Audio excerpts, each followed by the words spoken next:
মাঝে মাঝে আর নিজেকে শান্ত রাখতে পারি না, চিৎকার করে কাঁদতে ইচ্ছা করে।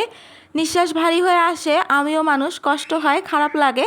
পরক্ষণেই আড়ালে চোখ মুছে আবার নিজেকে বোঝাই, ভেঙে পড়লে চলবে না, সইতে হবে। জীবনের বাস্তবতা দেখার এখনও অনেক বাকি।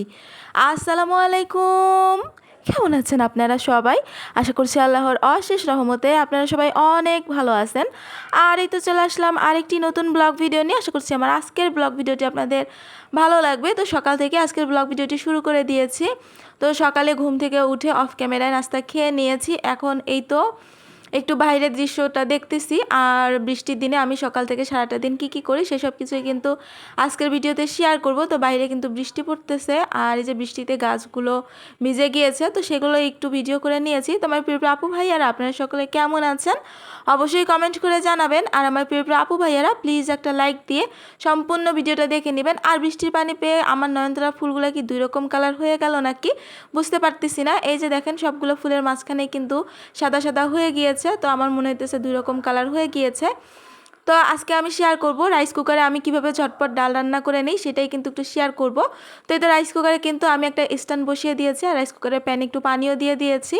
তো এখানে আমি কি করব সেটাও কিন্তু শেয়ার করব। তো প্রথমেই ডালটা ধুয়ে নিই, যেহেতু ডাল রান্না করব।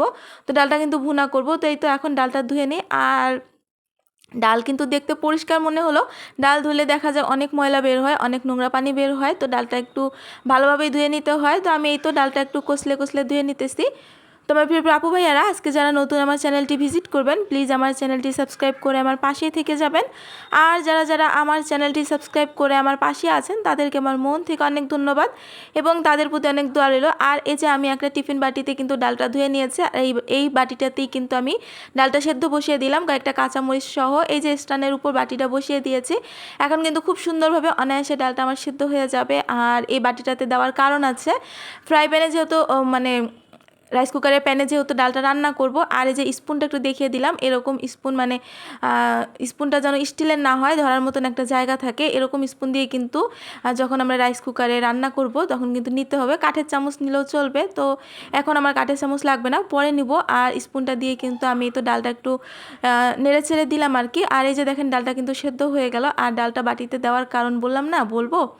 তো ডালটা বাটিতে দেওয়ার কারণ আমার হচ্ছে রাইস কুকারে যে প্যানটা আছে সেটা ধুতে হলো না। তো এটা একটা সহজ পদ্ধতি। এই যে আমার কিন্তু বাটিতে ডালটা সেদ্ধ হয়ে গেছে, মাশাআল্লাহ অনেক সুন্দরভাবে কিন্তু ডালটা সেদ্ধ হয়ে গেছে। আর এই যে এখন কিন্তু আমি ডালটা বাগার দিয়ে নিব।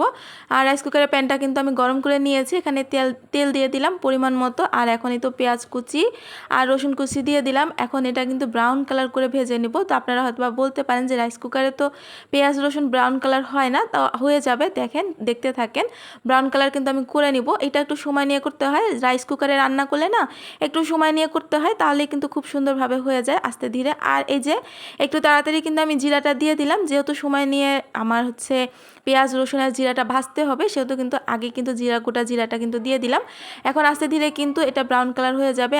আর ওই যে রাইস কুকার দেখা যায় অটো থাকলে না, অনেক সময় রাইস কুকারের যে সুইচটা আছে সেটা কিন্তু অফ হয়ে যায়, সেটা আবার রাইস কুকারটা যখন ঠান্ডা হয়ে যাবে সেটা কিন্তু আবার অন করে দিতে হবে। অন করে দিলেই তাহলে কিন্তু প্যানটা আবার গরম হয়ে যাবে এবং এরকম ব্রাউন কালার হয়ে আসবে। এই তো দেখেন, আমার পেঁয়াজ আর রসুন জিরা কিন্তু ব্রাউন কালার হয়ে আসছে। আর আমি ডালের মধ্যে একটু পানি দিয়ে দিয়েছি, স্বাদ অনুযায়ী লবণ, হলুদের গুঁড়া, মরিচের গুঁড়া পরিমাণ মতন দিয়ে দিয়েছি। আর ডালগুলো কিন্তু আমি এই তো জিরা, তারপর পেঁয়াজ রসুনের যে বাগারটা সেটার মধ্যে দিয়ে দিয়েছি। এখন দেখেন ডালটা কিন্তু আমার প্রায় প্রায় বলতে ডালটা কিন্তু আমার হয়েও গিয়েছে, মাশাআল্লাহ দেখেন অনেক সুন্দর হয়েছে। আর এখানে একটু ধনেপাতা দিয়ে দিলে আরও অনেক সুন্দর ফ্লেভার আসতো, আর খেতেও কিন্তু অনেক বেশি মজা হতো। তারপরেও কিন্তু আমার ডালটা অনেক বেশি মজা হয়ে গিয়েছিল, আর খেয়েছি, মাশাআল্লাহ অনেক ভালো লেগেছে।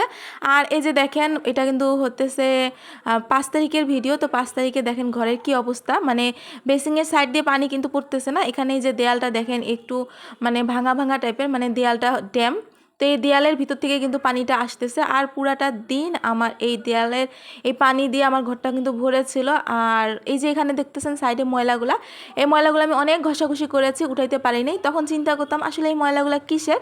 তো 5 তারিখে কিন্তু বুঝতে পারছি, বৃষ্টি হয়েছিল।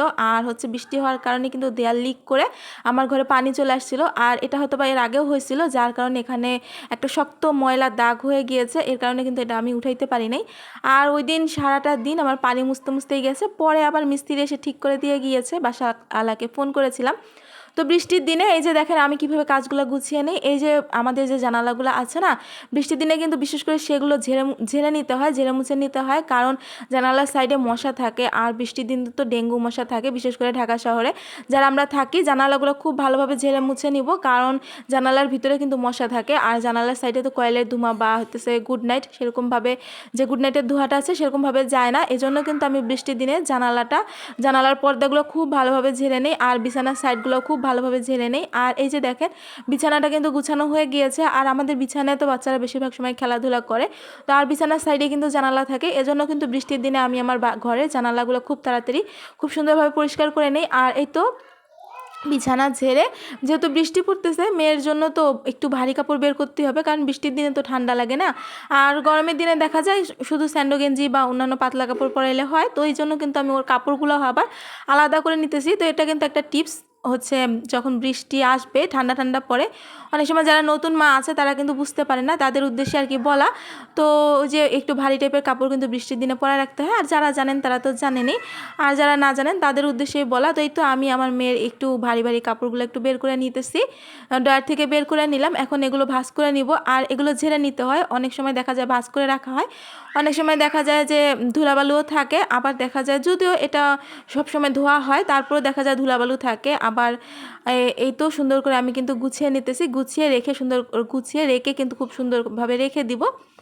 এই যে তো এভাবেই কিন্তু একটু গুছিয়ে বৃষ্টির দিনগুলোতে আমি কাজ করে নেওয়ার চেষ্টা করি। আর এক এক সময়কার মানে এক এক সিজনের কাজ কিন্তু এক এক রকম হয়, সব সিজনের কাজ কিন্তু এক এক রকম হয় না। তো গরমের সময় একরকম, বৃষ্টির সময় একরকম, শীতের সময় একরকম। তো এভাবেই কিন্তু আমি কাজগুলো গুছিয়ে নিই। আর এই যে ড্রেসগুলো কিন্তু খুব ভালোভাবে খুলে ঝেড়ে ঝেড়ে নিতেছি, কারণ ধুলার কারণে অনেক সময় বাচ্চাদের আবার স্কিন র্যাশও হয়ে যায়। এই কারণেই কিন্তু আমি এই ড্রেসগুলো কিন্তু খুব ভালোভাবে ঝেড়ে নিতেছি। আর এই ড্রেসগুলো এখন ঝেড়ে ভাঁজ করে রাখবো।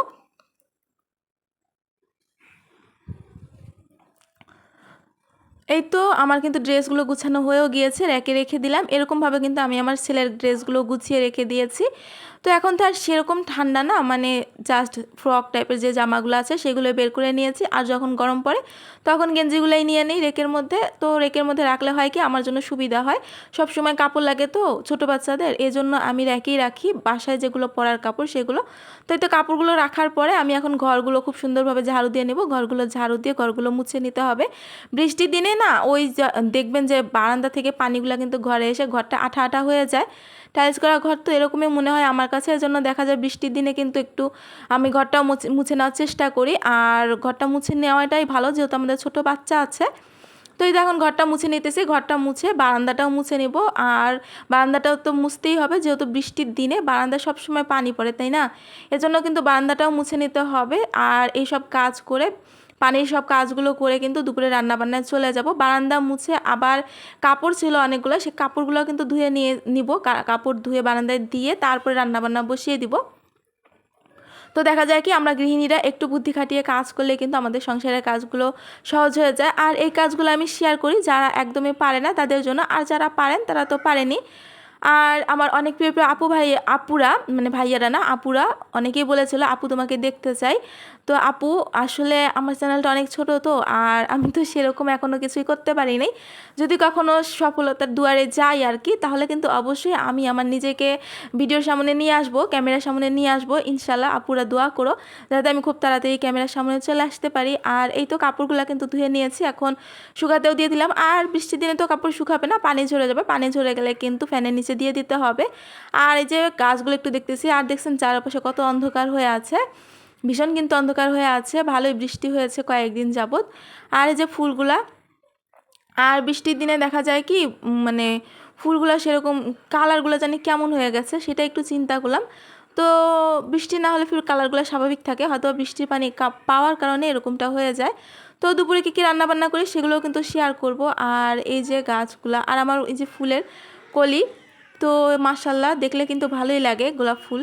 আর গোলাপ ফুলের যে একটা ন্যাচারাল স্মেল আছে, এটা কিন্তু খুব ভালো লাগে। এই কারণে কিন্তু বারবার গোলাপ ফুল গাছের সামনে চলে আসি। আর গোলাপের যে স্মেলটা আছে সেটাও কিন্তু নেই আমি, আমার কাছে তো খুব ভালো লাগে। তো আমার কোন কোন প্রিয় প্রিয় আপু ভাইয়াদের গোলাপ ফুলের যে ন্যাচারাল স্মেলটা আছে ভালো লাগলে অবশ্যই কমেন্ট করে জানাবেন। আর এই তো গাছ দেখার পালা শেষ, এখন কিন্তু রান্নাঘরে চলে যাব।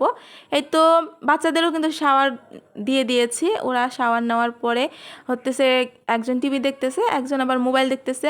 আর এই যে এখানে আমি রান্নাঘরে চলে আসছি।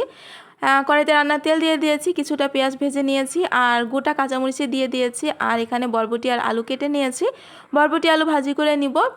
তো কাঁচামরিচগুলো আর কাটতে ইচ্ছা করছিল না, এজন্য কিন্তু গোটা দিয়ে দিয়েছি। তো এখন কিন্তু স্বাদ অনুযায়ী লবণ আর হলুদের গুঁড়া দিয়ে দিব। আস্তে আস্তে কিন্তু বরবটি ভাজিটা হয়েও যাবে।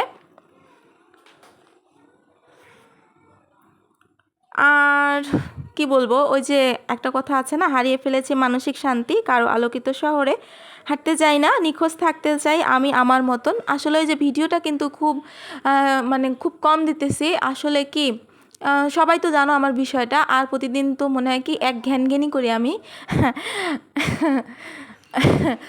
তো যাই হোক, তো এই জন্য আমি আর কিছুই বলতে চাই না, মাথার মধ্যে খালি ওই মানে ওই একটাই বিষয় কাজ করে। তো যাই হোক, এই তো এখানে কিন্তু আরেকটা রান্নাও বসিয়ে দিয়েছি, কড়াইতে রান্নার তেল দিয়ে দিয়েছি, কিছুটা পেঁয়াজ কুচি দিয়ে দিয়েছি, দারুচিনি এলাচ লবঙ্গ দিয়ে এখানে বাকি যে মশলাগুলো আছে সেগুলোও কিন্তু দিয়ে দিয়েছি, স্বাদ অনুযায়ী লবণ, হলুদের গুঁড়া, মরিচের গুঁড়া, জিরার গুঁড়া, ধনিয়ার গুঁড়া।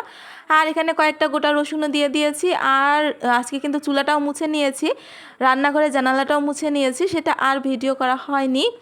তো যাই হোক, এই তো এখানে ভাজিটাও কিন্তু হয়ে যাইতেছে, ভাজিটা কিন্তু প্রায় হয়েও আসছে। আর একটু রান্না করে নিব, আর একটু লাল লাল করে ভাজি করে নিব। আর ভাজি টাইপের যে সবজিগুলো আছে না, একটু লাল লাল করে ভাজি করলে কিন্তু আমার কাছে ভালো লাগে। আর এদিকে যে মশলাটাও কিন্তু কষানো হয়ে গিয়েছে, তেজপাতাও দিয়েছি আজকে। তো হাতের কাছে তেজপাতা ছিল, তেজপাতা থাকে কিন্তু আমার কিন্তু দিতে মনে থাকে না, এ কারণে কিন্তু দেওয়া হয় না। আর এই যেখানে মুরগি গোস্ত দিয়ে দিয়েছি, আলু আর কচুরপই দিয়ে দিয়েছি, কয়েকটা কচুরপই ছিল তো নষ্ট হয়ে যাবে এজন্য কিন্তু দিয়ে দিয়েছি। আর মাশাল্লাহ কচুরপই দেওয়ার কারণে কিন্তু ভালোই লাগছে, মানে তরকারি যে ঝোলটা ছিল না সেটা একটু গাঢ় হয়ে গিয়েছে। তো দেখা যাইতেছে যে কচুরপই দিয়েও কিন্তু মুরগির গোস্ত খাওয়া যাবে, এটা কিন্তু আমি আবিষ্কার করে ফেলেছি যে কচুরপই দিয়েও কিন্তু মুরগির গোস্ত খেলে ভালোই লাগবে। সাথে কিন্তু কয়েকটা আলু দিতে হবে, না হলে আবার একটু পিচ্ছিল টাইপের হয়ে যাবে। আর আলু দিলে হবে কি, ওইটার গ্রেভিটা মানে আলু কিন্তু ওই কচুরপইয়ের যে রসটা আছে সেটা কিন্তু নিয়ে নেবে, আর এত পিচ্ছিল টাইপের হবে না। একটু আলুও দিতে হবে, মুরগির গোস্ত আলুর সাথে কচুরপই যদি আপনারা খেতে চান। আর এই যে দেখেন আমার তরকারিটা কিন্তু প্রায় হয়ে আসছে, একটু পরে আমি চুলাটা বন্ধ করে দিব। আর মাশাআল্লাহ তরকারিটার কালারটা অনেক সুন্দর হয়েছিল, খেতেও কিন্তু অনেক মজা হয়েছিল। তো আপনারা চাইলে কিন্তু কচুরপই দিয়ে মুরগির গোস্ত ট্রাই করে দেখতে পারেন, ভালোই লাগে। আর এদিকেই তো আমার বরবটি আলু ভাজিটাও হয়ে গিয়েছে। সবাই ভালো থাকবেন, সুস্থ থাকবেন, আসসালামু আলাইকুম।